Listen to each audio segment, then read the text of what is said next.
Hey guys, tonight we step into a world of flickering torchlight, pungent herbs hanging from smoky rafters, and the constant threat of illness hovering like a dark fog. You're in the Middle Ages now, and let's just say if you catch something as mild as a toothache, you might want to start drafting your will. This isn't the world of antibiotics and urgent care clinics. It's a world where healing involves a mixture of blind hope, folk wisdom, and sometimes a surprising amount of onion. You probably won't survive this. So before you get comfortable, take a moment to like the video and subscribe, but only if you genuinely enjoy what I do here. And hey, while you're at it, drop your location and the time down in the comments. I love seeing where and when you're all tuning in from. Now, dim the lights, maybe turn on a fan for that soft background hum, and let's ease into tonight's journey together. You open your eyes to a muddy street lined with wooden homes, their roofs thatched with straw chickens pecking freely beneath your feet. The air smells faintly of smoke, damp earth, and something less charming human waste. Welcome to the 14th century. You sneeze once and worry sets in. Is it just the chill or something worse? There's no hospital here, no emergency number to call. You trudge to the village wise woman, or maybe the parish priest depending on your faith luck or who's less drunk at the moment. In this era, illness isn't just a matter of biology. It's a moral failing, a divine punishment, or maybe an imbalance of cosmic goo bubbling inside you. You describe your symptoms, let's say a fever, chills, aching joints. She gives you a squint, pinches your wrist, and nods gravely. Diagnosis: bad air, or possibly demons. Either way, you're getting a poultice of crushed garlic vinegar, and if you're lucky, some rosemary. If you're not lucky, it's a hot iron and a quick prayer. Most people in medieval Europe believe that health comes from God, or the devil, or both alternating shifts. Priests are often called upon to bless the sick or perform exorcisms on people who by modern standards might just have had epilepsy. In some places, healing also means confessing your sins because illness is seen as a spiritual punishment, not just a physical problem. But spiritual help isn't the only path.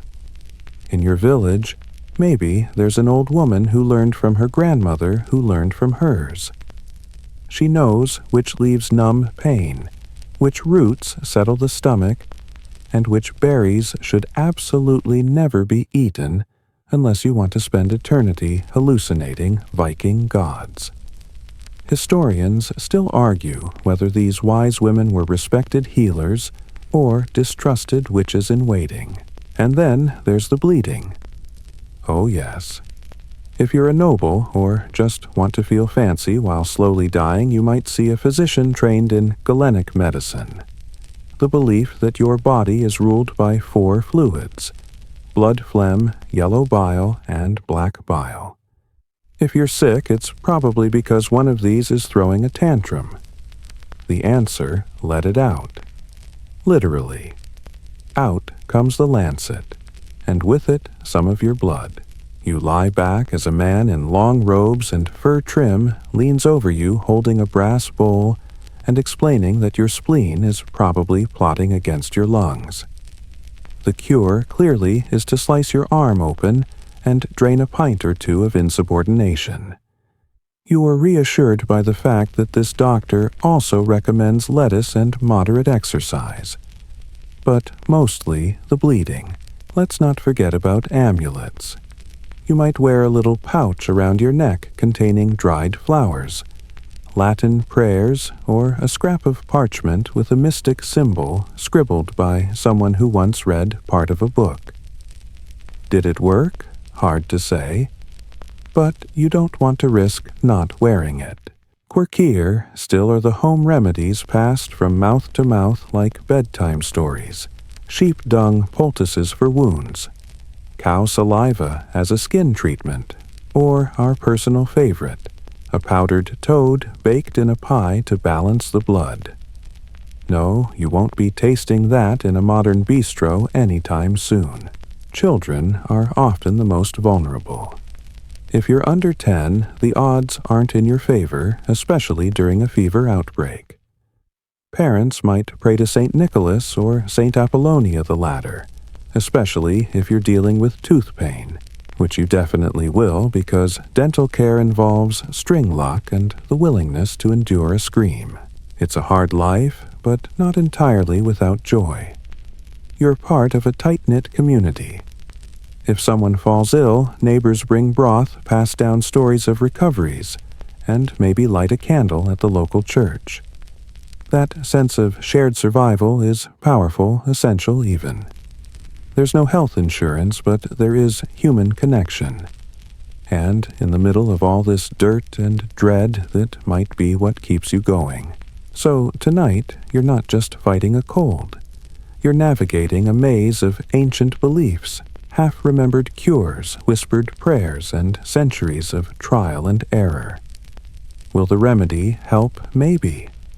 Will the disease kill you? Possibly.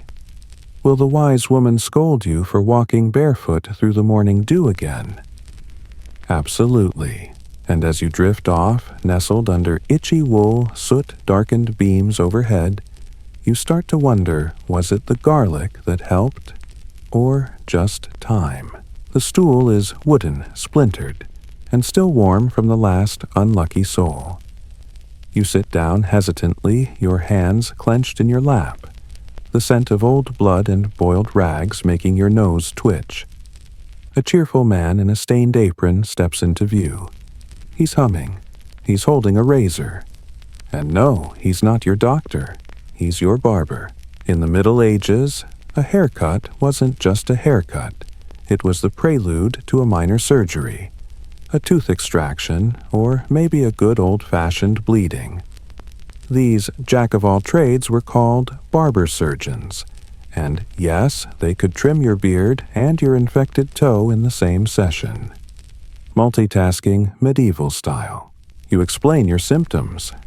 Maybe it's a festering wound, or that pesky tooth that keeps stabbing your jaw like it's trying to escape. The barber surgeon listens politely, then grabs his toolkit. It's more toolbox than medical bag knives of various sizes, saws, forceps thread, and something suspiciously like a meat hook. You try not to panic.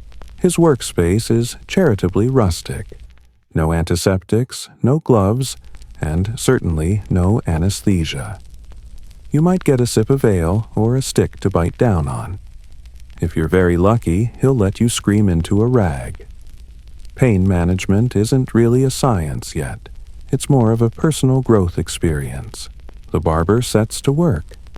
If it's a boil, he slices it open, lets it drain, and maybe rubs in some honey, which oddly does have antibacterial properties. If it's a broken limb, he'll try to reset it, possibly using his knee as leverage. And if it's a tooth out, it comes. With pliers. No warning. Just a strong arm and a snap. People in this time respect the barber surgeon, but they also fear him. He's the one you go to when things are bad or bleeding or oozing something green. He doesn't have a degree. There are no formal licenses, but he's watched a lot of injuries and made it up as he went. Sometimes the result is miraculous. Other times, well, you stop being a client. Historians still argue whether barber surgeons learned mostly from battlefield experience or passed down tradition. Either way, what they lacked in scientific training they made up for in sheer bravery and very strong stomachs. These were the practical ones. The hands-on healers. The guys who'd say, let's see what happens if I cauterize it with this hot knife. And let's talk about cauterizing. That's when he takes a piece of iron, heats it until it's glowing red, and presses it to your open wound. You scream, of course, maybe faint, but the bleeding stops. In theory. Plus, it smells like roasted pork, which is either comforting or deeply traumatic, depending on how hungry you are. For internal problems, the barber surgeon might not be able to help. That's when he sends you off to a university-trained physician, someone who wears long robes, speaks Latin, and wouldn't be caught dead near blood. Physicians diagnose. Surgeons slice. That's the hierarchy. And yes, it's weird that the educated ones avoid actually touching their patients. One fringe method some barber surgeons used was trepanation, drilling a small hole into the skull to release evil spirits or relieve pressure. It sounds terrifying, and it is but incredibly some patients survived. Archaeological skulls with clean healed bone edges suggest that somehow some people didn't die immediately. The real miracle infection didn't always follow. The tools themselves were marvels of medieval metalwork. Bone saws, scalpels, even crude forceps. No stainless steel, of course, and no sterilization, but you might see the barber wipe them on his apron with exaggerated flair. Cleanish, and here's a detail you probably didn't expect the barber pole. That red and white swirl comes from this era. It symbolized the blood and bandages of the trade. Red for blood, white for bandages, and sometimes even blue for veins if you're feeling fancy. So next time you see that cheerful spinning pole outside a modern shop, try not to imagine teeth clattering into a wooden bowl. Of course not every procedure was dramatic. Some people just came in for bloodletting, which was almost recreational. Feeling sluggish, a quick draining of the veins and you're on your way. Or horizontal in a field somewhere. Still, the barber surgeon's role was essential. He patched wounds, drained abscesses, and splinted bones. He helped soldiers, farmers, children, even nobles, if the proper doctors weren't around. And sometimes, just sometimes, people actually got better. There's a story told in one village about a barber who saved a man with a deep leg wound by stuffing the gash with moss and wrapping it in wine-soaked linen. Did it work because of the wine's alcohol content or sheer dumb luck? No one knows. But the man lived, and the barber got 3 chickens and a new apron. A fair trade. You shift uncomfortably on the stool as your own procedure finishes. The barber smiles, wipes his hands on his apron, and tosses your tooth into a bucket with a solid clink. He recommends you rinse with salt water and eat something soft, like gruel. Forever. So, as you step out into the sunlight, jaw throbbing 1 fewer molar than before, you think that could have gone worse. It could have gone much worse. And now you know. The next time you pass a mirror with a nice, sterile white counter, a reclining chair, and a polite dentist offering numbing gel, remember the man with the apron, the saw, and the bucket. You were lucky today. You survived the barber. You're walking a narrow path lined with brambles and nettles, your feet squelching through damp soil as the wind carries the smell of wood smoke and lavender. You're not headed to a university or monastery this time. No, tonight you're visiting someone a little more mysterious, part healer, part legend, and possibly, depending on who you ask, part witch. She lives just beyond the edge of the village, in a crooked little cottage with herbs hanging from every beam and a chicken that may or may not have witnessed a resurrection. You knock, and the door creaks open to reveal the wise woman, or, as some whisper, the hedge witch. She greets you with a raised brow and a glance that somehow sees straight into your spleen. You mumble your complaint, stomach cramps maybe, and she nods knowingly, already reaching for a bundle of dried leaves. You're not getting Latin diagnoses or prayer beads here. You're getting something leafy bitter and probably slimy. In the Middle Ages, Herbal medicine is both common and essential. Without access to trained physicians or the coin to pay one, most people rely on herbalists, often women who learned remedies through generations of oral tradition. They know the uses of plants. Modern medicine still studies willow bark for pain, garlic for infections, fennel for digestion. Real stuff, effective stuff, and occasionally suspiciously fragrant stuff. She pulls out a mortar and pestle and begins to grind a mixture of yarrow mint and maybe just a pinch of something from a jar labeled with a strange rune. You don't ask questions. The potion that results is warm, bitter, and oddly comforting. She tells you to drink it before sleep and not to dream about pigs. You nod. Absolutely no pigs. Herbalists like her are scattered across medieval Europe. Some live openly in villages, their gardens overflowing with calendula and foxglove. Others keep a low profile, especially in places where the church has started sniffing around for signs of heresy or witchcraft. Historians still argue whether these women were respected as healers or hunted as threats to religious authority. What's certain is that their remedies often work better than the bloodletting and astrology prescribed by university-trained doctors. The irony isn't lost on anyone, especially not the herbalist who mutters something about men and their leeches while measuring out chamomile. You learn quickly that not all herbs are created equal. Some soothe, some kill, and some blur the line between medicine and magic. Mandrake root, for example, is famous for its human-like shape and unearthly scream when pulled from the ground. People use it in potions to aid sleep or as a supposed love charm. Either way, you're not pulling one unless you've got earplugs and a death wish. Then there's wormwood used in tiny amounts for stomach problems, but large doses will have you seeing the Virgin Mary riding a bear. Probably. And let's not forget henbane, a favorite among certain potion brewing circles for its ability to cause hallucinations or visions, depending on how generous your village priest is feeling that day. Your healer offers you a salve for that suspicious rash forming under your arm. It smells like pine vinegar and possibly regret. She applies it with a piece of linen and warns you not to scratch or you'll anger the forest spirits. You smile politely and nod, unsure whether she's joking.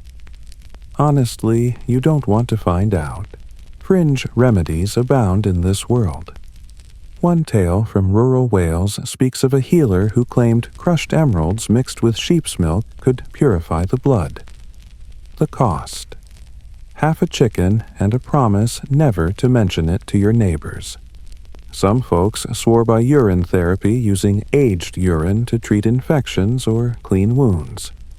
Gross, yes. But desperate times call for pungent measures. You learn that healing is rarely just physical. It's deeply spiritual, deeply emotional. A good herbalist listens to your story, watches how you move, asks what dreams you've had lately. She might give you valerian for your nerves, or St. John's wort for sadness, though she'll call it devil chase, which feels somehow more dramatic. Sometimes she'll send you home with a charm. A little sachet of lavender and rue, tied with red thread, and meant to be worn near your heart. Is it protection medicine?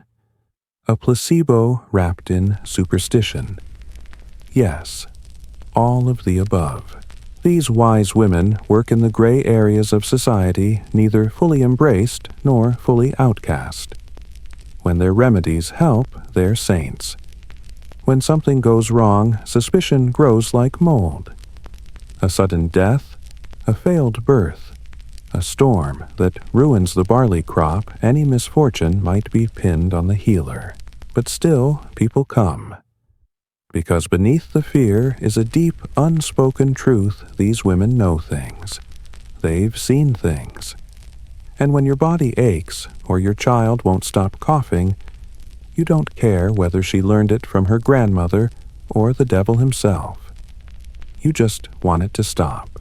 As you step out of her cottage potion bottle in hand, you glance back to see her feeding the chicken and humming to her plants. It feels oddly peaceful.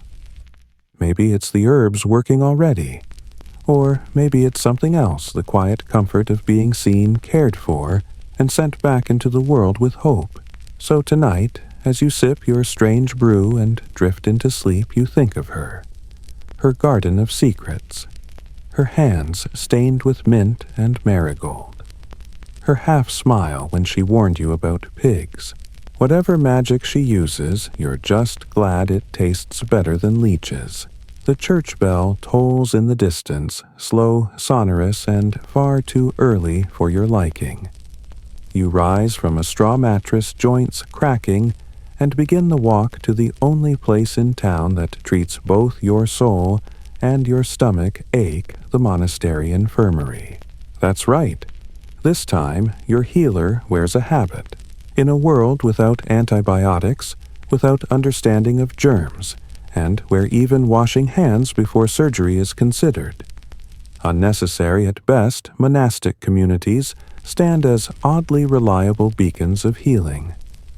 Within thick stone walls beneath stained glass and echoing choirs, monks and nuns are quietly copying manuscripts and mixing potions. The air inside the infirmary smells of beeswax ink and thyme. You're greeted not with a smile, but with efficiency. Brother Petronius doesn't mess around. He takes one look at your pale face and gestures toward a cot. You obey without protest. Medieval monasteries were some of the earliest institutions to keep basic patient records, albeit in Latin, and always with a note about your moral standing. Are you suffering because you were slothful, or is this a divine test? Either way, they'll treat you, probably with a hot compress and a sermon. Monastic medicine blends Greek philosophy, Roman pragmatism, and Christian doctrine. Hippocrates is still quoted, though, with a generous overlay of St. Augustine. They believe illness is both a physical imbalance and a spiritual disturbance. Prayer is medicine, but so is boiled comfrey. The monks grow their own remedies. Their gardens are full of medicinal herbs, sage, rosemary, lavender, angelica. Some of these, like betony, are used for everything from migraines to demonic possession. No one's entirely sure which dose does what. But if your headache goes away after 3 cups and a Hail Mary who's complaining, historians still argue whether monks genuinely advanced medical knowledge or merely preserved it. Either way, you're lying on a surprisingly clean cot while someone applies a poultice to your chest, and that's not nothing. Your treatment begins with a warm herbal broth. It tastes green. Brother Petronius mutters something about balance and proceeds to smear a salve on your chest that smells like thyme and old socks. It's sticky. It's unpleasant. But your cough eases a bit, so you're not complaining. Yet. Next, you're instructed to drink a mixture of vinegar, honey, and water. It's an early form of oxymel used to cut phlegm and cleanse the humors. It also cleanses your sinuses right out of your head. You blink away tears and thank the monk between wheezes. Religious hospitals don't charge coin. Healing is considered an act of charity. But they do expect something in return: confession, a promise to fast, or maybe a few hours copying verses if your Latin isn't completely abysmal. In some abbeys, patients recover in silence, the theory being that peace helps the body heal. Which is probably true, until someone starts snoring. Fun tidbit. The rule of St. Benedict, written in the 6th century, actually requires monasteries to maintain an infirmary and care for the sick as though they were Christ himself. That's comforting, until you realize Christ didn't have dysentery. And yes, these places aren't perfect. Sanitation is still a relative concept. Sometimes the healing baths involve communal water. Bandages are reused. Surgical tools, if they exist, are more likely to have touched a candle than boiling water. But they do wash their hands more often than most lay people probably, because of all the religious ablutions. The monks also read. A lot. Medical texts from Arabic scholars, Roman encyclopedias, and obscure herbals fill the shelves. One scroll insists you should eat leeks for head injuries. Another warns against sleeping with your mouth open unless you want frogs in your throat. Take notes, and in the middle of this solemn herb-scented care, you get moments of genuine peace. A soft hymn drifting through the halls. The gentle knock of a novice offering warm cloths. You almost forget your chest feels like it's full of bees. Then there's Sister Anselma. She's old enough to be carved into the chapel wall, and she's seen it all: plague, famine, bad foot fungus. She hums as she changes your bandage, and when you flinch, she taps your forehead and says, "You lived through that pig fight, didn't you? This is nothing. Wait, how did she know about the pig fight? Some patients never leave." The chronically ill and disabled are often cared for here long term. It's not glamorous, but it's far better than being left to fend for yourself in a field with nothing but a turnip and regret. Even royalty comes to monasteries when court physicians fail. There are records of kings crawling to abbots begging for sacred relics, hoping a toe bone from a saint might fix their boils. Miracles happen, at least that's what the tapestries claim. Fringe practices persist. A few monasteries swear by sleeping with a Bible under your pillow. Others apply holy water to wounds, or bind psalms to the body with red string. Superstition walks hand in hand with scripture here. Whether it works, that's between you and Saint Apollonia.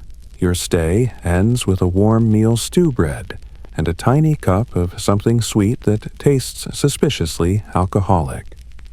You feel not cured exactly, but seen, tended, cared for, and in the brutal lottery of medieval health care that counts for a lot, you thank Brother Petronius and Sister Anselma.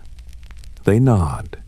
No hugs, just a quiet blessing and a refill of your chest salve, which you've grown oddly attached to. As you leave, the bell tolls again, calling the monks to prayer. You step back into the light with the weight of the Psalms in your bones and the aftertaste of vinegar on your tongue. And somehow you breathe easier. You're trudging through a muddy alley behind a tavern, holding your stomach and praying either to God or to whoever can make the cramps stop.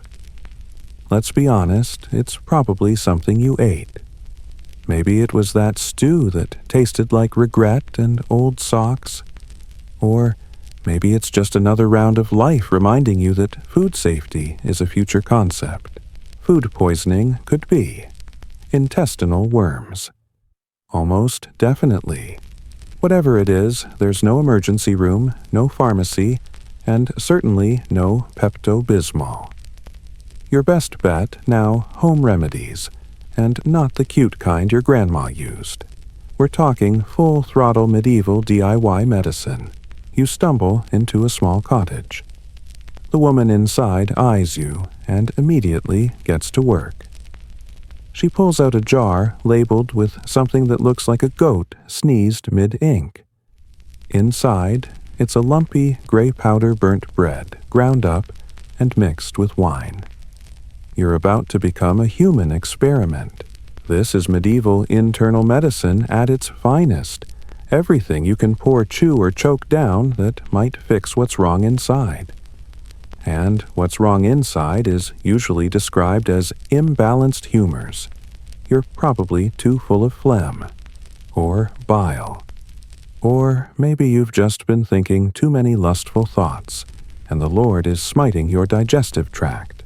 So what do people do? They purge, that's right, inducing vomiting, sweating urination, or good old-fashioned diarrhea was often the goal of treatment. Let it all out literally. You're given something bitter, probably made from hellebore or scammony root.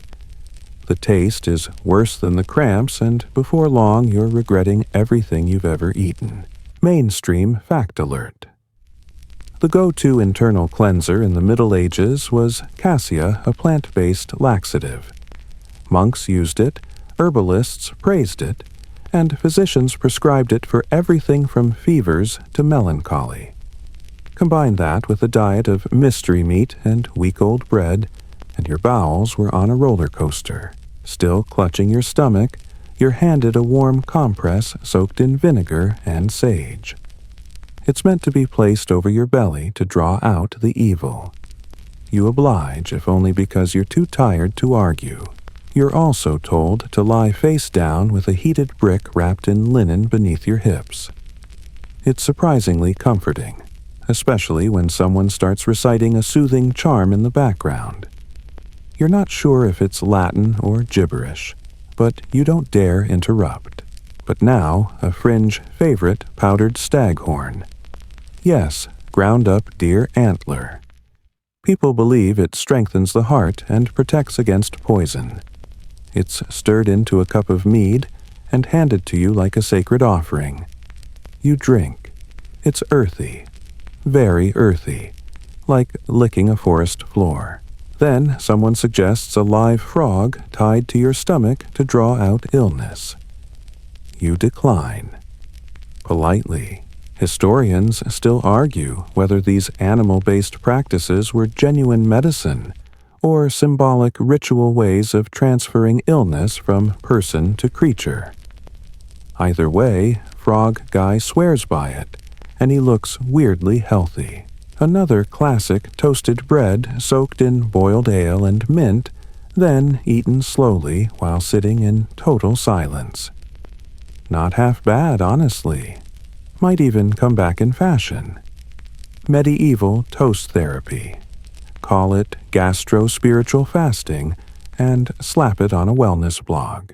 You learn that internal medicine isn't just for stomach issues. Got a cough? Time for electuaries, thick herbal pastes usually sweetened with honey to make them somewhat tolerable. Sore throat, gargle with vinegar and salt water.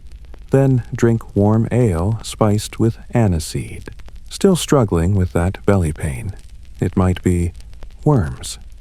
Yes, intestinal parasites were the uninvited guests of nearly every medieval digestive system. The solution: bitter herbs like wormwood and tansy. They taste like betrayal and soap, but they do the trick, eventually. Maybe, sort of. For tougher cases, there's always the fallback prayer and fasting. If your illness is seen as punishment, you're told to repent. Spend a day on water, and barley confess your sins, and hope divine mercy reaches your intestines. Some even wear charms made of parchment with sacred verses written on them worn under the tunic near the belly. And when all else fails, you sweat it out. Wrapped in wool next to a fire drinking hot broth until the fever either breaks or carries you off. Someone occasionally pours cold water on your head to rebalance the humors. You've stopped asking questions by now. Fringe, but fascinating. In parts of rural Germany, it was believed that carrying a mole's foot in your pocket could prevent stomach pain. Only the left hind foot. Right one won't work. Don't ask why. Eventually, the cramping dulls. You're not sure which part worked. Maybe it was the burnt bread. Maybe the deer horn. Maybe the frog was watching over you spiritually. You're still not doing that frog thing, though. As you stagger back home, a pouch of dried fennel seeds is pressed into your hand. Chew them after meals, you're told. They settle the stomach and freshen the breath. Practical and polite. And tonight, as you lie on your straw mattress with a gently bubbling stomach and a new respect for toasted bread, you realize something. You've just survived a medieval cleanse. It wasn't pleasant. It wasn't Pinterest-worthy. But your belly has calmed, your humors are allegedly balanced, and you didn't even throw up on the priest this time. Progress. You wake up scratching your arm and then your neck. And now your scalp. Something's not right. Your skin feels like it's hosting a medieval flea circus, and unfortunately, you're the main act. Congratulations, you're infested. Welcome to the delightful world of medieval dermatology, where skin conditions are everywhere. Cleanliness is a luxury, and everyone's got an opinion on what causes that itchy red patch on your elbow. Spoiler alert, none of them involve bacteria. You stumble outside hoping the morning air might soothe whatever's happening under your tunic. Instead, a neighbor casually informs you that your spots mean one of two things: divine punishment or bad cheese. You laugh. They don't. Skin problems in the Middle Ages aren't just uncomfortable. They're terrifying. People don't understand how disease spreads, so rashes boils, and strange growths trigger fear and superstition. Is it contagious? Is it cursed? Are you about to be thrown into a ditch or accused of consorting with demons? You rush to the local wise woman. She's mixing a paste of honey ashes and marigold petals. She raises an eyebrow at your red arms and offers you a seat. She gets to work without asking too many questions, though you're not sure if that's professional courtesy or mild disdain. The paste is cold and gritty, and it smells like burnt toast and flowers. She smears it generously across your forearms while muttering something about heat trapped under the skin. You don't argue. You just nod like a very polite, very itchy statue. Mainstream fact. Medieval treatments for skin conditions often relied on herbal poultices, made with ingredients like plantain yarrow and honey, all known for their soothing or antiseptic properties. They weren't always effective, but at least they didn't involve fire. Well, not usually. That said, cauterization was an option for more severe cases. Got a stubborn wart. They might burn it off with a hot iron. Did it work occasionally? Was it fun? Never. For more everyday issues like rashes or boils, a warm bath might be suggested, though bath here means sitting in a wooden tub filled with herbs, not scented bubbles. Chamomile and oat water are popular choices. You sit there, half-cooked, and vaguely oaty, wondering if you're healing or being marinated. A fringe remedy you hear from a traveling peddler involves boiling snails into a mucus salve for skin irritation. Yep, snail goo. Historians still argue whether this actually helped or if people just got desperate enough to try anything that squished. Some blame your rash on imbalanced humors again. Too much heat, perhaps. Or maybe your blood is too thick, which sounds bad, but is somehow fixable with a diet of cooling foods like cucumbers and lettuce. So, you're basically told to eat like a summer salad until the boils stop. Another local healer gives you a parchment with a charm to wear around your neck. It includes a prayer to St. Anthony, the patron saint of skin diseases. You tuck it under your shirt more for luck than faith, and hope St. Tony's in a good mood today. But let's talk leprosy, the skin condition that wasn't just a diagnosis but a social sentence. If your lesions looked suspicious, you might get examined by the town authorities. If they declared you a leper, you could be banished to a leprosarium, a sort of medieval quarantine zone. There, you'd live the rest of your days on the outskirts wearing a bell to warn others of your approach. It wasn't the rash that killed your spirit. It was the loneliness. You aren't a leper, thankfully. Your spots are just angry, not tragic. But the fear is real. Back to your case. The wise woman has now crushed up dried lavender and mixed it with vinegar. She dabs the mix onto your skin with a linen cloth. It stings. You yelp. She rolls her eyes. You want it to work or not, she mutters, tightening the bandage. Fringe, but fun. Some believed a dog's lick could heal sores, especially if the dog was white. You briefly consider asking your neighbor's mutt for help, but he looks more likely to bite than bless. For scabies, another itchy classic sulfur ointments were applied. You're warned that they smell like a demon's armpit, but they clear the tunnels where the tiny creatures live. You don't know what that means, and you don't want to. You just slather it on and hope. Oh, and acne. Not really a major concern unless it started oozing or swelling. Most people had it thanks to diet hygiene and stress from surviving each day with questionable medical help. For it crushed mint leaves and goat's milk might be used. And, if you're particularly unlucky, someone might recommend leeches to draw out impurities.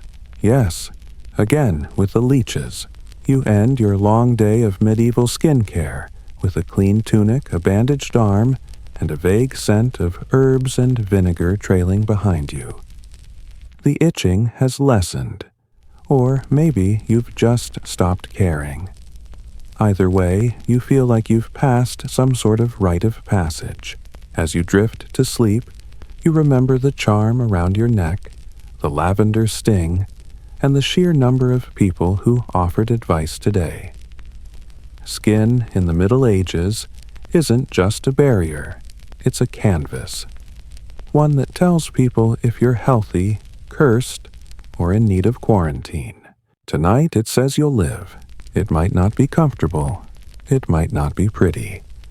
But you're still here. And with any luck, your next rash will wait at least a week before making an appearance.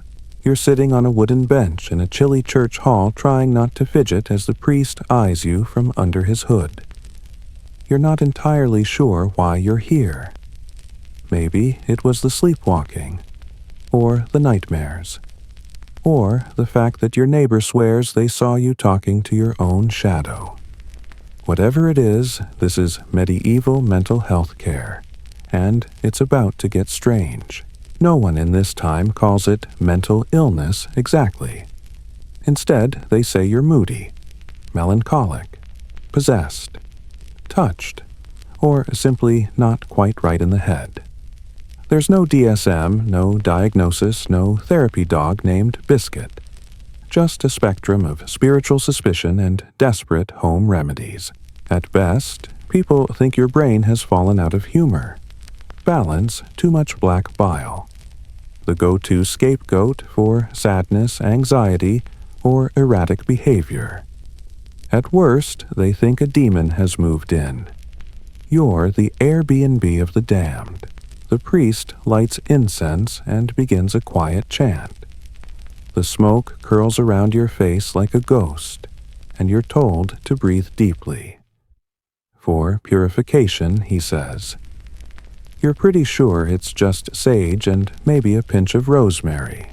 But hey, at least it smells decent. Mainstream historical fact. Yes, black bile was heavily associated with melancholia. It was believed to seep through your body and cloud your mind. Treatments for melancholy included bloodletting, baths, music, and even storytelling, a kind of medieval talk therapy, minus the couch and the licensed professional. You're ushered into a warmer room where a matronly nun offers you a cup of warm milk with poppy seeds stirred in. Sleep aid, she explains. She pats your arm and asks gently if you've seen any visions lately. You think about lying. But you're exhausted, so you tell her just the usual floating lights and that one weird dream with the talking donkey. She nods, like that's perfectly ordinary, which, in medieval terms, it kind of is. She writes something down, yes. Even in the Middle Ages, people kept records and hands you a sprig of rue to pin to your tunic. It's said to protect the mind from evil thoughts. It smells like a cross between lemon and anxiety. Now, the fringe tidbit, in some parts of Europe, mental illness was treated with trepanation, drilling a small hole in the skull to release evil spirits. Yes, an actual hole, with very little anesthesia. Historians still argue whether this was ever done for purely psychological symptoms or if it was reserved for seizures and head trauma. Either way, hard pass. But not all care is terrifying. In monasteries, some monks took a surprisingly compassionate approach. They offered herbal infusions like valerian and chamomile thyme in nature, soothing chants, and a strict daily rhythm. You'd wake, work, pray, eat, and sleep at regular intervals, basically the original mindfulness retreat. You're sent next to a healer who believes your soul needs recalibrating. Her house smells like beeswax and lavender, and she speaks to you in slow, calm tones. She places her hand on your head and hums softly while dripping lavender oil behind your ears. She tells you your sadness is a stone in your spirit, and she'll try to lift it. You think it sounds poetic if a bit dramatic. She hands you a polished black stone and says to carry it with you for 3 days. Let it hold your grief, she whispers. You don't laugh because somehow that feels right, but not everyone is so gentle. There are stories of people chained in basements left to the mercy of priests or family who believe harsh discipline is the cure. Sometimes it's isolation. Sometimes it's public shaming. You've heard rumors of wandering madmen with no homes roaming villages, half-dressed and babbling. Some are feared. Some are pitied. None are understood. Back in your case, you're lucky. Your symptoms aren't dramatic enough to get you labeled a danger. You're more of a curiosity. So people offer advice, lots of it. Some say you need to confess more. Others recommend dandelion wine playing the lute, or sleeping with a piece of raw quartz under your pillow. You try them all. The dandelion wine is bitter but refreshing. The lute playing earns you a concerned look from a sheep. The quartz, well, at least it's smooth. There's one final suggestion: spend a day at the healing springs. Natural mineral waters are said to soothe the body and cleanse the mind. You trek there at dawn, soaking in a warm pool that smells faintly of sulfur and hope. Old women chant prayers nearby. A boy tosses flower petals into the water. You lean back, and for the first time in weeks, your chest feels lighter. Fringe belief time: in parts of medieval Ireland, people believed fairies could steal a person's mind and replace it with confusion. To undo it, one would walk backward through a forest at twilight, chanting a rhyme to lure the mind back. You think about trying it. Then you realize walking backward in the woods is just a really good way to fall into a bush. So instead, you return home. Still tired. Still a bit haunted, but also more hopeful. Your dreams that night are quieter, less full of fire and shadows. Maybe it's the poppy milk. Maybe it's the lavender. Or maybe, just maybe, someone listened. And that was the medicine all along. You tuck the black stone under your pillow, just in case. Your stomach's been making noises that shouldn't exist in nature. Loud ones. Echoing, gurgling, mutinous. You curl up in the corner of your straw-stuffed mattress, gripping your belly like it's plotting against you. Spoiler, it is. You've just been introduced to the medieval gastrointestinal experience. Congratulations.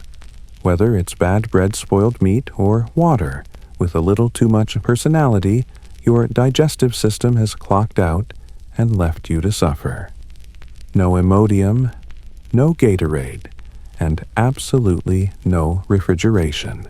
Food poisoning. They don't have a name for it.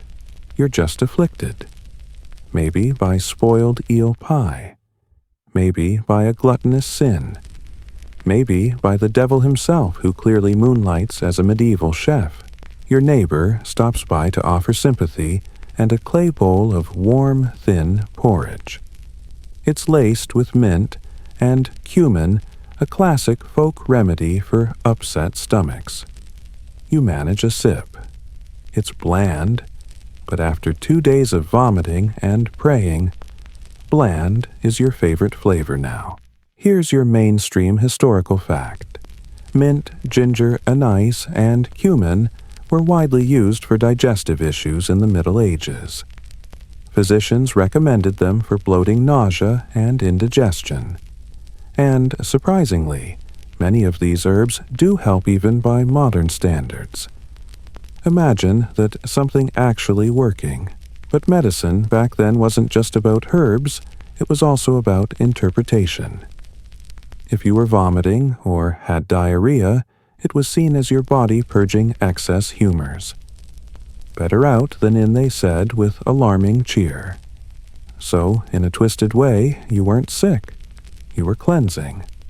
Like a really aggressive juice cleanse minus the juice. Your local healer, a red-cheeked woman with one too many cats, comes to check on you. She presses a hand to your forehead and declares that your internal fire is too strong. Translation time for another purge. She pulls out a bottle of something thick and black. You sip. Regret everything. It tastes like licorice and despair. Fringe tidbit. Some believed that wearing a dried mole's foot on a string around your neck could protect against stomach pains. Where do you get a mole's foot? Don't ask. You just know some poor apprentice had a very weird day.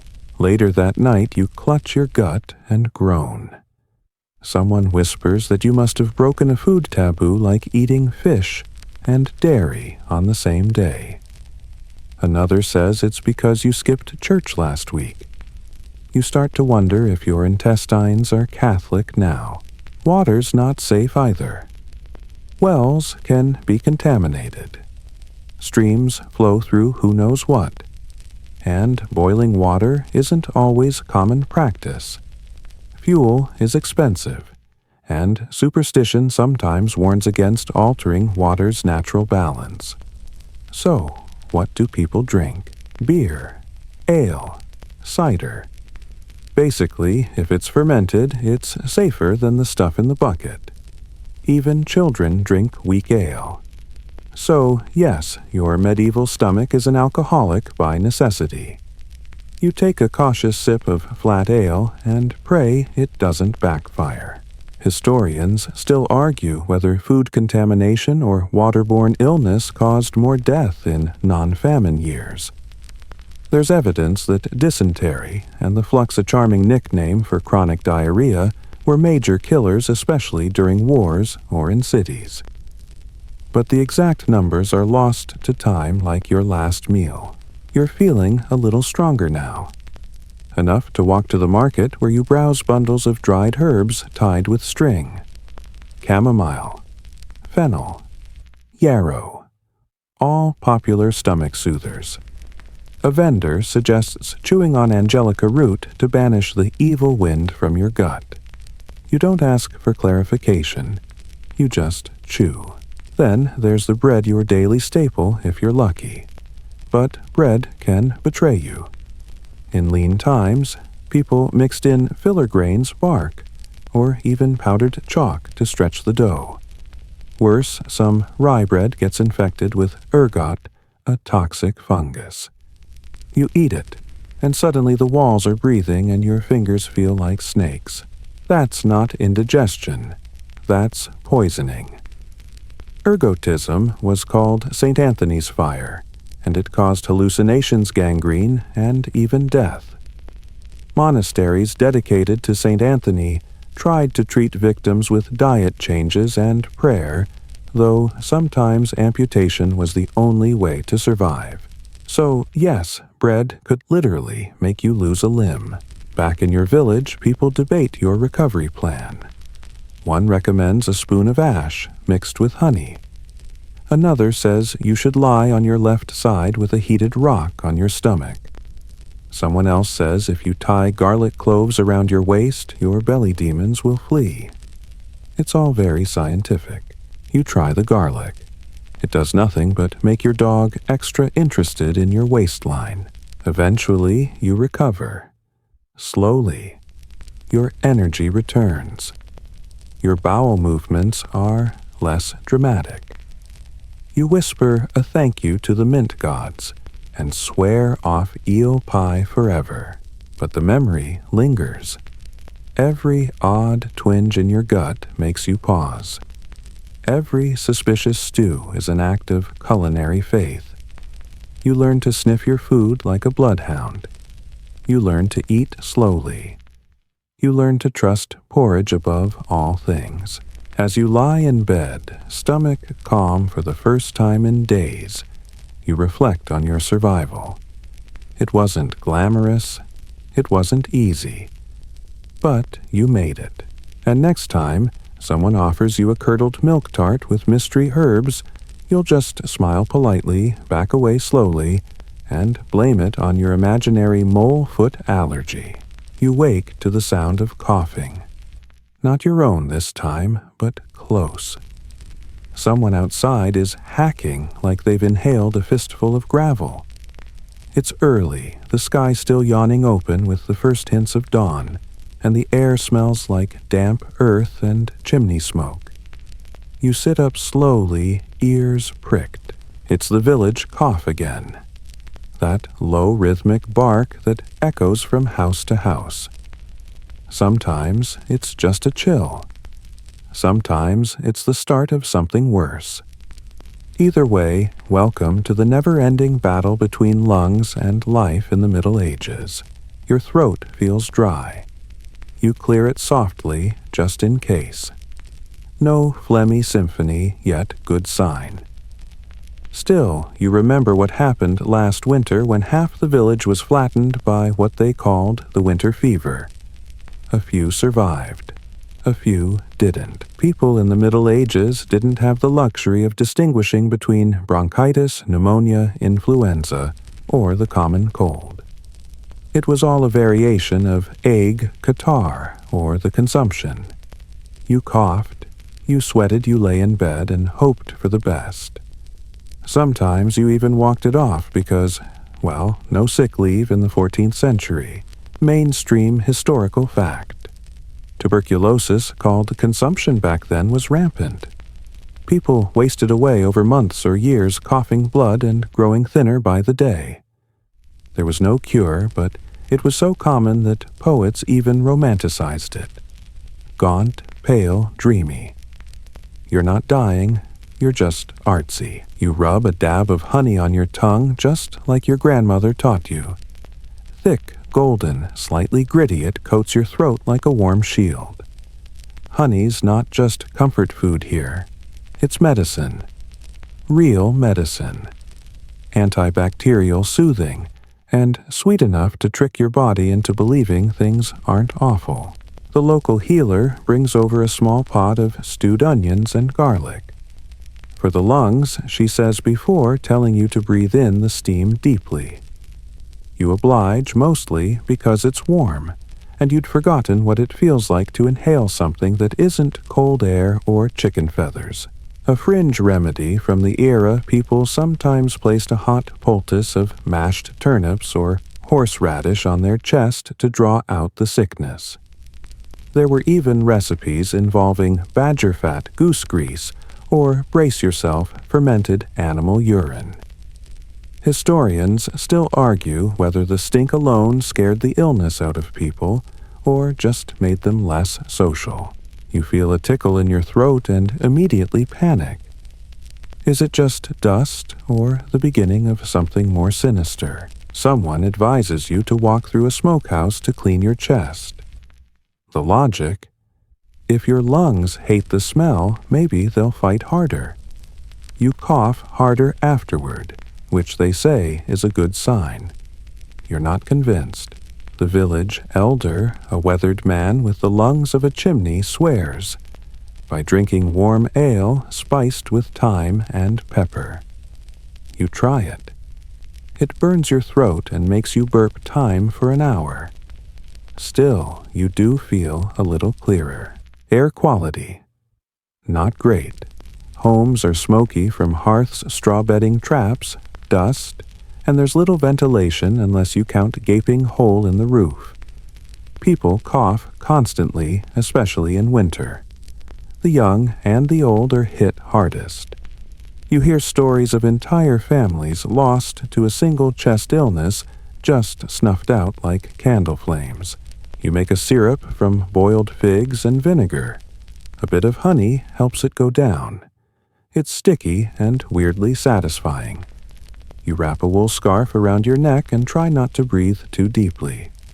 Everyone has their own remedy. Some chant.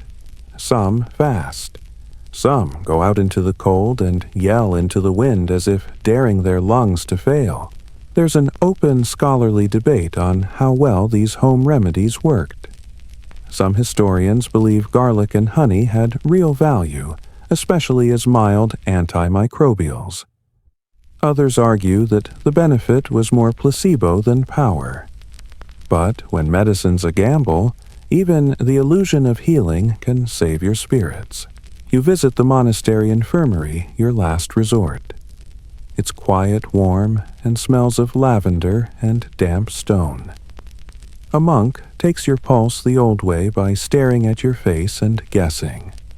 He offers you a tisane brewed from marshmallow root and linden blossom. It's floral and strange, but your chest loosens after sipping. In the corner, someone's wrapped in wet linens and eucalyptus, an imported miracle from far-off lands. You hear the monks talking about trade routes and rare herbs.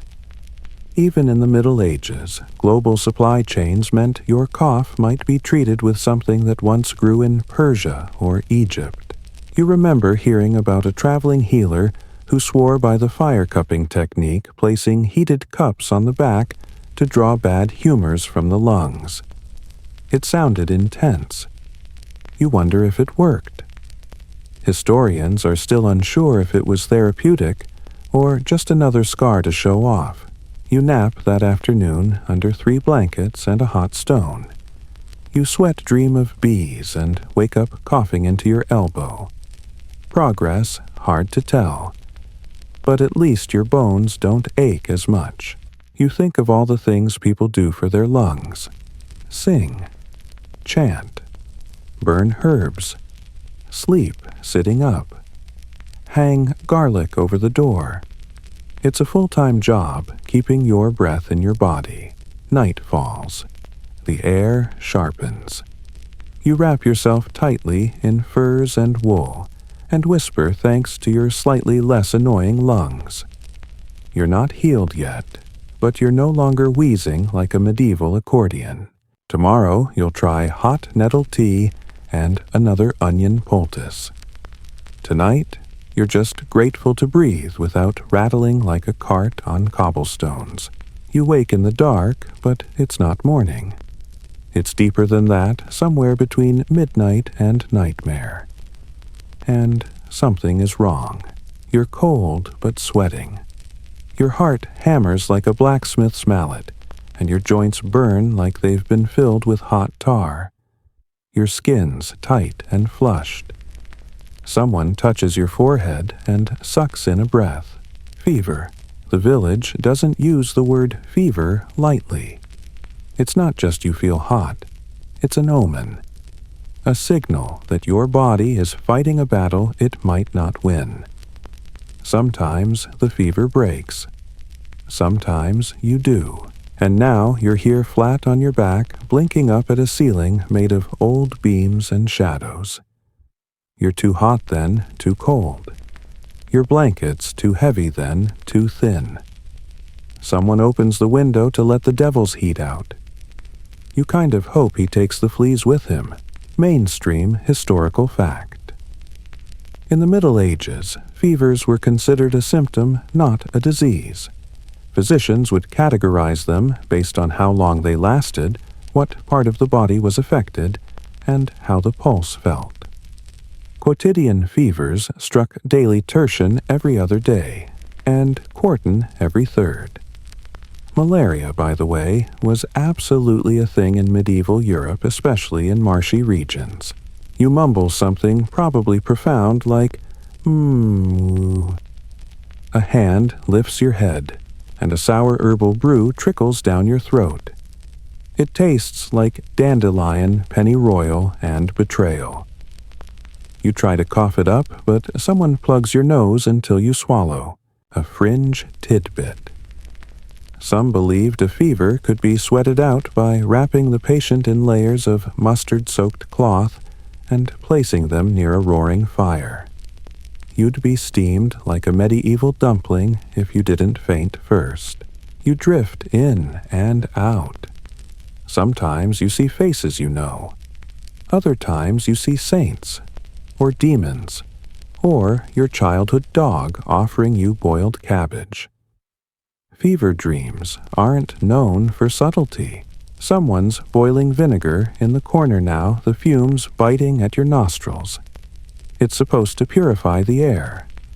A few people start burning herbs, sage, rosemary, juniper, filling the room with choking sweetness. Is it helping? No clue. But you do sneeze, which feels like an achievement. Your village healer returns this time with a chicken. Yes, a live chicken. She gently plucks feathers from its backside and places it under your feet. The idea is that the illness will migrate out of your body and into the bird. You look down. The chicken looks up. You both silently agree this is not ideal. Historians still argue whether the chicken foot treatment had symbolic value, psychosomatic benefit, or was just the result of too many farm animals and not enough science. That's your fevered brain trying to sound smart. It fails. There's a moment of clarity when your fever dips just low enough to notice that someone's carved a protective charm into the wooden wall. A circle, a cross, a name, maybe yours, maybe not. Magic and medicine danced together in the Middle Ages like badly matched dance partners. One stepped on the other, but people kept dancing anyway. The village priest visits and sprinkles you with holy water, just in case he mutters. You nod. In case of what demons' spirits' death. All of the above medieval health care came with a lot of just-in-cases. You start sweating more. Your sheets are soaked. That's good or bad. Someone cheers. Someone else frowns. A young boy runs outside to check if the stars are aligned for healing. Apparently, Saturn's in a generous mood. Fantastic. They give you a slice of boiled pear with honey. Your first bite of food in a day. It tastes like sunlight. You cry a little. Or maybe that's just your eye leaking again. Hard to tell. Open scholarly debate time. Was fever ever properly understood in the Middle Ages? Some scholars believe that by the later centuries, physicians had a fairly accurate grasp of symptom management, even recommending tepid baths and hydration. Others argue most treatment was guesswork with a dash of superstition. Either way, if you survived, you were either lucky or blessed. Eventually, the fever breaks. Not with a bang, but with a shiver. Your skin goes cold. Your thoughts clear. You blink, and the ceiling is just a ceiling again. No angels. No terrifying cabbages. You feel hollowed out like your body melted from the inside, and then reassembled itself with fewer screws. But you're breathing. You're alive. Outside, the village continues.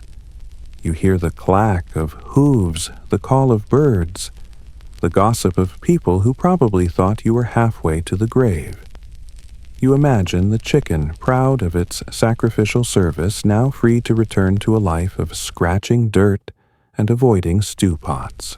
In the days to come, you drink herbal broths and chew dried fruits.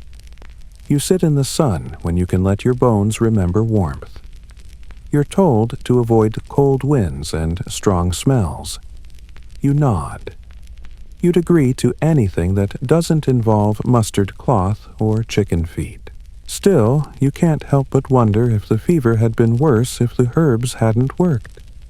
If Saturn had been grumpy, would you have made it? No one knows. That's the thing about surviving in the Middle Ages. There are rules, and then there's luck. And a little honey on the side. You're sitting by the fire, nursing a warm mug of barley water, when the door creaks open and someone stumbles in, moaning dramatically. They're clutching their side eyes wide, and you know immediately what's happened. Toothache. You wince in sympathy. Because in the Middle Ages, a toothache isn't just take a painkiller and call your dentist. It's a full-on medieval crisis. A dental emergency that's likely to end with pliers, prayer, or both. The person sinks onto a stool, groaning. You've seen this before. A molar gone rogue. Swollen jaw. Maybe even a little blood if things have escalated. You brace yourself. This is going to be rustic. Mainstream historical fact. Medieval people didn't brush their teeth with minty paste, but dental hygiene wasn't completely ignored. They chewed sticks rinsed with wine or vinegar and used herbal powders made of charcoal, crushed mint, or salt. Dental problems still happened, of course, especially as diets shifted to include more carbs, like soft white bread and dried fruits. You remember an old woman once told you the toothworm's awake. And that was how people explained dental pain back then, a tiny squirming worm inside your tooth gnawing its way to freedom. No x-rays, no nerve endings, just one very upset parasite. Logical. Not really. Popular, absolutely. Tonight, someone's trying to smoke it out. They take a piece of burning wool soaked in henbane, press it to the tooth, and inhale. The idea is the heat and smoke will drive the worm away. What it actually does is fill the room with eye-watering fumes and make everyone cough. Fringe remedy alert. Some people claimed to cure toothaches by whispering prayers into a dog's ear, then hitting the dog gently and sending it away. The pain supposedly transferred into the animal. Historians still argue whether this was a symbolic ritual, a misunderstood folk tale, or just another case of dogs being unfairly dragged into human problems. You watch as someone brings over a sharp curved tool, a dental key. It looks more like something you'd use to fix a wagon wheel. And yet, here it is about to be twisted into someone's jaw. The healer doesn't hesitate. There's no anesthetic. Just a swig of ale, a firm grip, and one very quick, very horrible twist. The sound is unpleasant. The scream is worse. But within seconds the tooth is out. Bloody, cracked, and wiggling no longer. Victory. You can't help but marvel at the bravery. Or desperation. People survived with missing teeth all the time. Smiles weren't expected to be perfect. If you had 3 teeth and could still chew cabbage, you were doing fine. Someone wipes the patient's chin and hands them a cloth soaked in vinegar. The wound will be left to close on its own. Infection possible. But that's tomorrow's problem. Later, you rub your own jaw nervously. Your teeth feel fine tonight, but you know how quickly things can change. You once bit into a hard nut and saw stars. No wonder some people chose to preemptively yank a problem tooth before it got worse. In the wealthier towns, there are barbers who double as surgeons and dentists. They hang shiny signs outside their shops and carry fancy metal tools.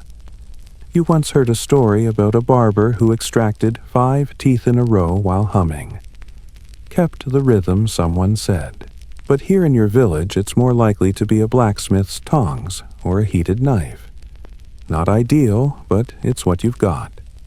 You've also got rosemary cloves and sage all boiled into a rinse that numbs the pain and freshens the breath. Kind of. There's an open scholarly debate over how often people in the Middle Ages actually suffered from tooth decay. Some argue it wasn't that common due to low-sugar diets in early periods.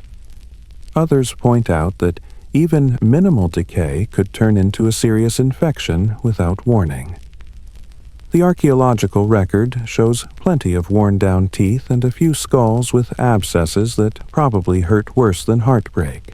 You've heard of people filing their teeth to even them out, or stuffing cavities with beeswax or crushed herbs. Not pleasant, but at least it's proactive. You once even saw someone use a nail as a temporary toothpick. Brave, maybe. Risky, absolutely. You remember the story of Saint Apollonia, patron saint of dentistry. According to legend, she had her teeth violently removed during persecution and became the spiritual protector of anyone suffering tooth pain. People would pray to her while holding their jaw and hoping the pain would vanish. You've mumbled her name a few times yourself on bad days. As the night winds on, the once screaming patient is now snoring. The bleeding's slowed, the fever hasn't started yet, and someone even offers them a bit of stewed apple, soft warm, and easy to gum. You get up, stretch your back, and swish some warm wine around your mouth, just in case. You rub your jaw again, and make a mental note to gently avoid hard bread crusts, and be very, very nice to your molars. Tomorrow, you might go visit the old herbalist and ask for a fresh bundle of sage, or maybe some clove oil. You don't have a toothache yet, but the Middle Ages aren't known for their mercy or dental plans. For now, you poke at the fire and feel grateful for every tooth in your head, even the crooked ones. The next morning, the sun filters through the cracks in your wooden shutters, lighting up a scene that would make any germaphobe faint. You stretch yawn and immediately wrinkle your nose. Because no one, not even the chickens pecking at the doorway, has bathed in a while, including you. Let's talk about cleanliness, not the kind that involves fancy soaps and scented lotions. We're talking survival-level hygiene in the Middle Ages, where staying clean was more about balancing moisture smell and sin than blasting bacteria with antibacterial foam. And hot water. Well, that was more of a luxury than a daily habit. Mainstream historical fact. Contrary to popular belief, people in the Middle Ages weren't universally filthy. Public bathhouses existed in many towns, particularly during the earlier medieval period, and bathing was often a social affair. You'd soak gossip and scrub alongside your neighbors like a medieval spa day, minus the cucumber slices. That said, if you're living in a small village, or if you're not part of the nobility, bathing is more occasional than routine. Water needs to be fetched and heated often laboriously. Soap is made from rendered animal fat and lye. It's effective, sure, but smells like, well, regret. You step outside and pour a small bucket of cold water over your head, gasping as it hits your skin. Congratulations, you've had your weekly wash. Someone nearby rubs themselves down with a damp cloth and a pinch of ashes. Think of it as medieval dry shampoo with a hint of barbecue. Inside, your garments are swapped out, sort of. Undergarments, the white linen shifts worn close to the skin, are changed more regularly, especially if you're lucky enough to own more than one. but outer layers. They might not see a full washing until the next season, or the next century. Fringe hygiene tidbit. Some people stitched herbs like lavender, rosemary, and wormwood into their clothing to mask odors and ward off illness. Did it help? Well, it made you smell like a medieval potpourri sachet, which was better than the alternative. You head into town and pass a row of tanners. The stench hits first animal hides soaked in urine left to ferment and scraped clean. It's unforgettable. People say the stronger the smell, the healthier your sinuses. That might just be wishful thinking. You duck into the local bathhouse, a place with large wooden tubs, heated stones, and buckets of warm water. If you're lucky, there's even a fire-warmed room like a proto-sauna. For a few coins, you can sit steam and let your grime dissolve into history. Of course, there's always the awkward shuffle when people start bathing in their underclothes to avoid scandal. Modesty meets mildew. Historians still argue whether the closure of bathhouses during the later Middle Ages was due to rising fears of immorality disease outbreaks or shifting cultural values. Either way, by the 14th century, many bathhouses had shuttered or been repurposed into something less steamy. You watch as someone gets their hair deloused. It's a team effort, a fine-toothed comb, a bowl of vinegar, and a patience level not seen since waiting for bread to rise. Head lice weren't a minor nuisance, they were roommates. At home, you toss your shirt onto a bench and spot movement. Fleas. Again. They're practically family now. You grab a piece of cloth soaked in rosemary water and start swiping muttering curses under your breath. At least you don't have bed bugs tonight. To freshen your breath, you chew a sprig of parsley.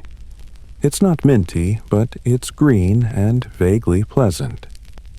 Dental hygiene, as we've seen, is a game of maintenance and miracles. Rinsing with vinegar or wine helps. So does not breathing on people too closely. And here comes a classic: someone walks past you, clutching a pomander, a small perforated ball filled with scented herbs and resins. They hold it up to their nose as they pass the tanner's alley. You can't blame them. Pomanders were like medieval Febreze meets personal air purifier. Open scholarly debate time. Did medieval folks really associate dirt with piety? Some scholars say yes, cleanliness was seen as vanity, especially among ascetic religious orders. Others argue that cleanliness, especially of the hands and face, was practiced and encouraged even by devout individuals. The truth probably lies somewhere between scrubbed saint and grimy monk. Children run by barefoot and shrieking, covered in dust and snot. It's fine. Dirt, they say, builds character. You just hope it doesn't build tetanus. You help gather rushes for the floor-dried plants like reeds and sweet flag. They're scattered over the ground to cover smells and spills. Every so often, they're replaced, or just added to. Layers upon layers of old rushes and mystery crumbs. The medieval version of carpet padding. As night falls, you wash your hands in a bowl of water twice used, but less murky than the nearby river. You scrape your nails with a stick, wipe your feet on the threshold, and you feel strangely clean. Clean enough, and that's the thing, cleanliness in the Middle Ages was relative. You weren't aiming for sterile. You were aiming for livable, for tolerable. For the fleas aren't biting too much tonight. You lie down in your straw-stuffed mattress which has been turned and aired in the sun. You sniff the linens. They smell like thyme and body heat. You sigh, sink in, and pull a slightly crusty blanket over your legs. Tomorrow, maybe you'll visit the stream. maybe you'll even boil water for a proper rinse. Or maybe you'll stitch a bit more lavender into your sleeves and call it a day. Because in the Middle Ages, survival came first. Cleanliness. That was a nice bonus. You wake to the metallic tang of blood in the air. Not from a wound, thankfully, but from the butcher down the lane already hard at work. It's a reminder that in the Middle Ages, surviving without modern medicine isn't just about keeping yourself alive, it's about what you put in your belly. And how. So you throw on your tunic, step outside, and begin the daily medieval mission, not just finding food, but making sure it doesn't kill you. Mainstream historical fact. Diets in the Middle Ages were wildly different depending on your class and location. If you're a peasant, you're mostly eating coarse bread grains like barley and rye, and maybe some beans or turnips. If you're lucky, or it's a feast day, you might score a bit of meat cheese or an egg. But what's most important is the why behind what you eat. Food isn't just sustenance, it's medicine. The humoral theory rules all 4 fluids in your body. Blood, phlegm, black bile, and yellow bile must stay in balance or you're in trouble. Too cold and wet. Better eat something hot and dry like peppered pork or a slab of old cheese. So yes, your lunch might be an actual diagnosis. You join the others in the fields. Bread's the staple here, dense, dark, and full of texture. Sometimes too much texture. You've bitten into loaves with pebbles bark, even the occasional beetle baked right in. Extra protein, someone jokes. And let's talk bread's little-known frenemy ergot. That's a fungus that grows on rye and other grains when stored in damp conditions. Eat too much of it, and you might hallucinate, convulse, or lose a limb to gangrene. Historians still argue whether certain dancing plagues were actually mass ergot poisonings or something else entirely. You dip your bread in a bowl of pottage, a stew made from whatever's around. Cabbage, onions, maybe a bit of salted fish. It simmers over the fire for days, thickening into a flavor that's somehow both comforting and slightly suspicious. For a treat, someone cracks open a honeycomb. Sugar, that's a rich man's luxury. But honey, that's gold in edible form. It's sweet, it's sticky, and it lasts forever. You spread it on your bread like royalty, savoring every bite. Now on to drinks. You might think water's the obvious choice, but not so fast. Rivers and wells are often contaminated. Unless it's coming from a protected spring or freshly boiled, it's risky. That's why beer and ale are the real MVPs. They're weak, yes, but safer. Even children drink them. You gulp down some small beer, only slightly sour.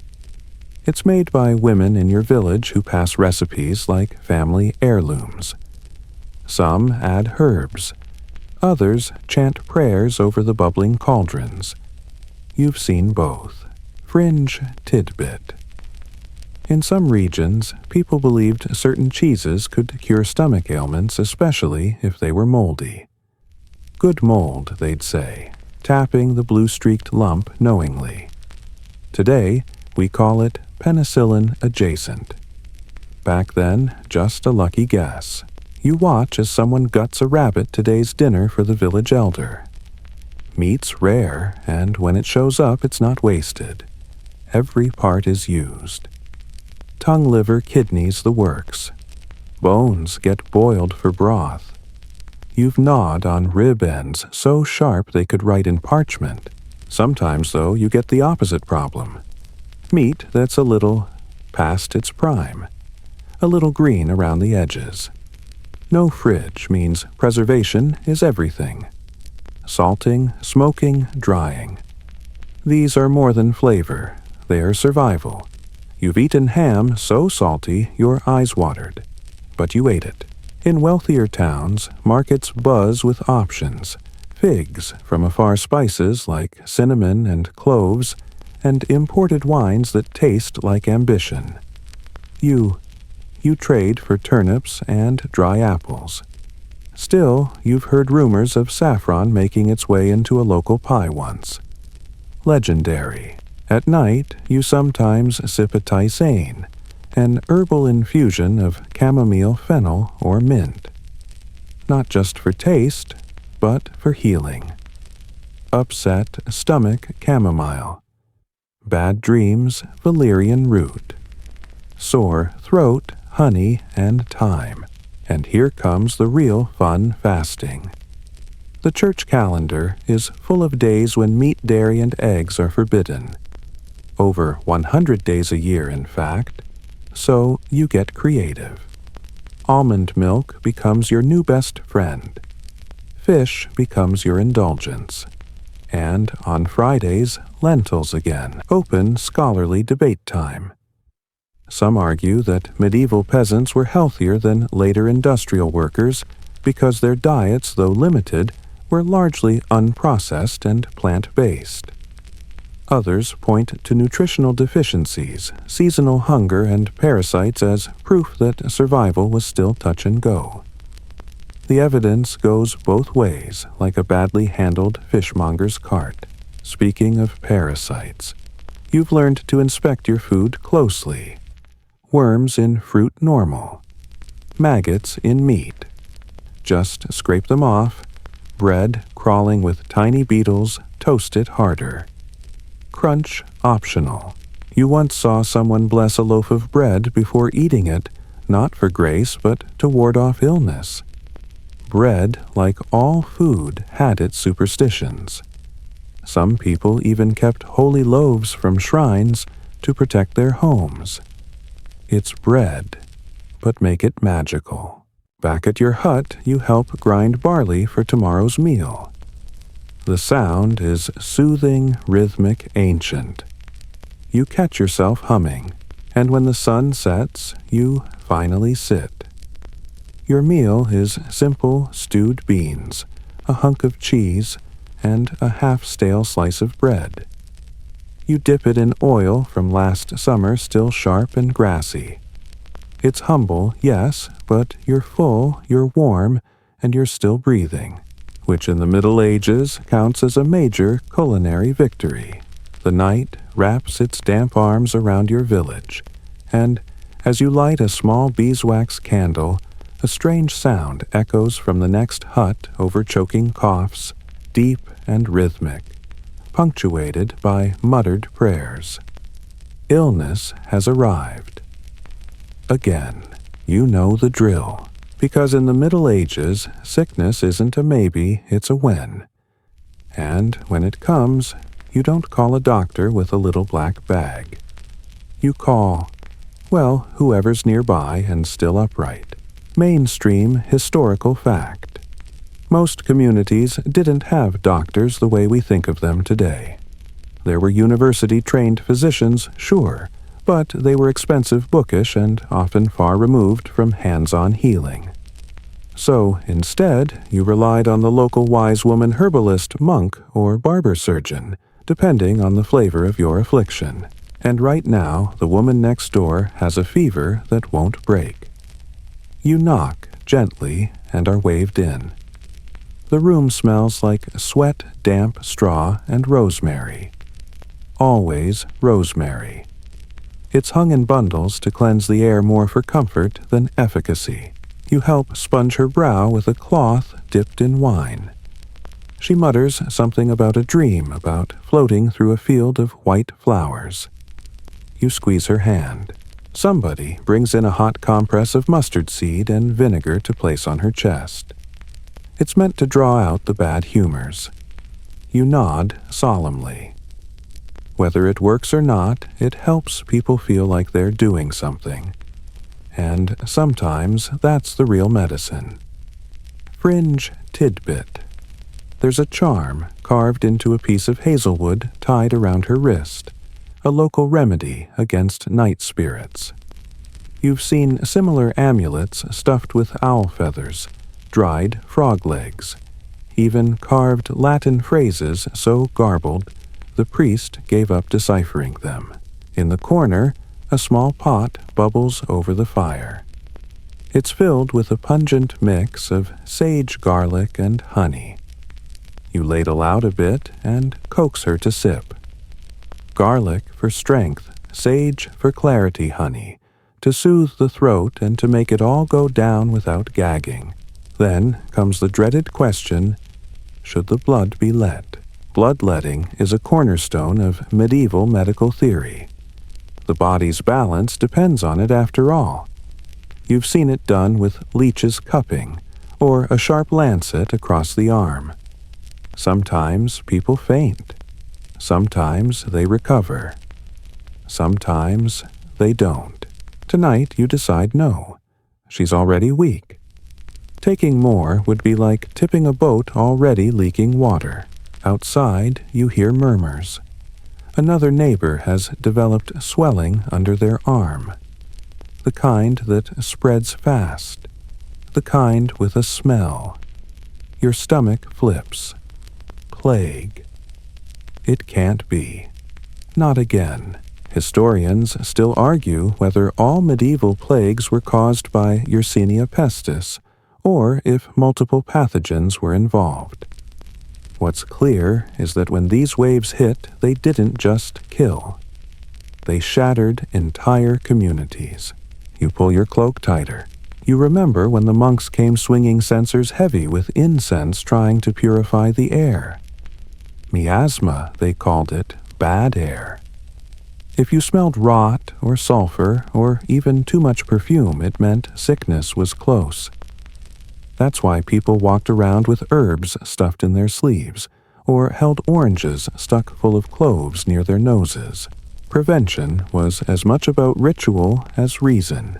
You recall when you burned rosemary at every window, when people lit bonfires in the middle of the street, when the wealthiest fled to their country estates and locked the gates behind them, and when the poor, like you, stayed behind and prayed. You sit with the sick woman until her breathing steadies. You tuck more straw under her head and place a clove of garlic at the threshold while you're not sure anymore. But it feels right. Back at your home, you take stock of your own remedies. Dried nettles, willow bark for pain, a jar of rose oil for rashes, a book with no cover that claims rubbing a roasted mole on your chest cures cough.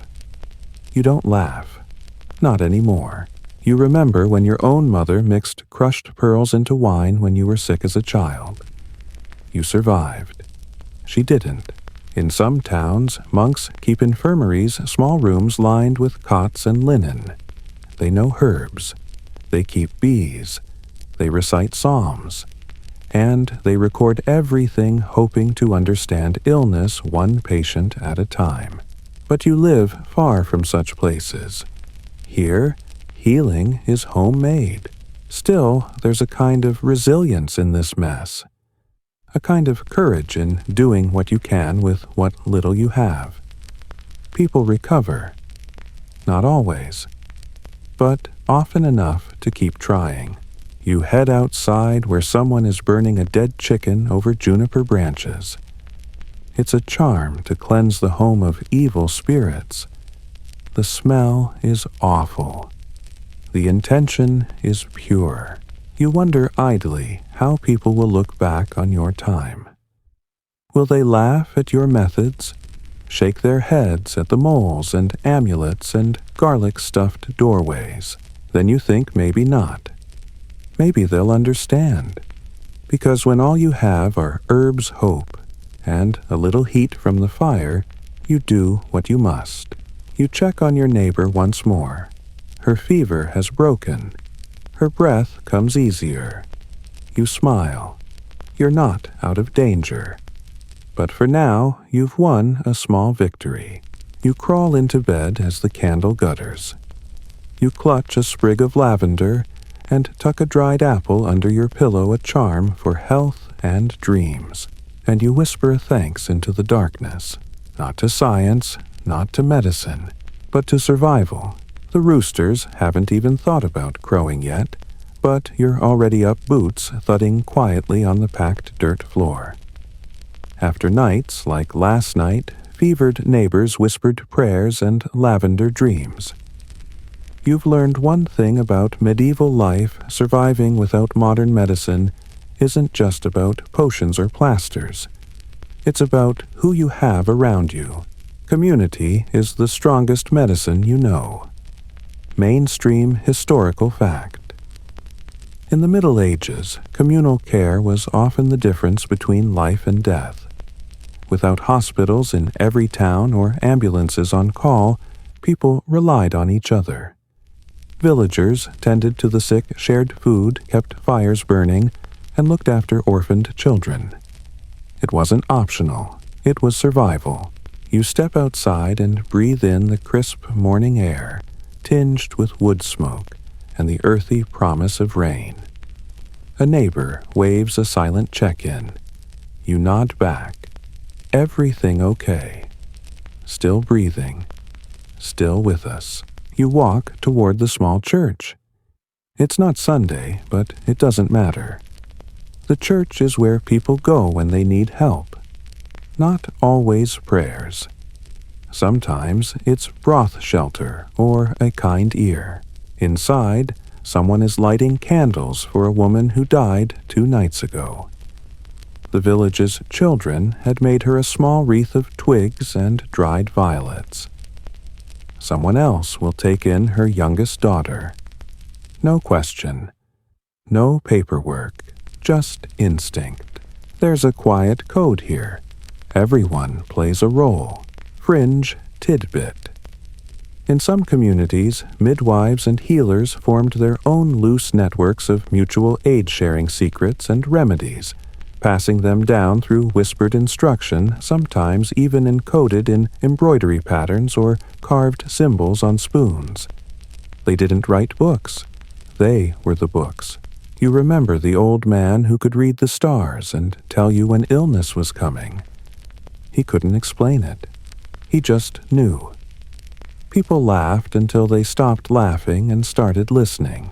You also think of the traveling quack who rolled into town with jars of colored oils and a caged monkey in tow.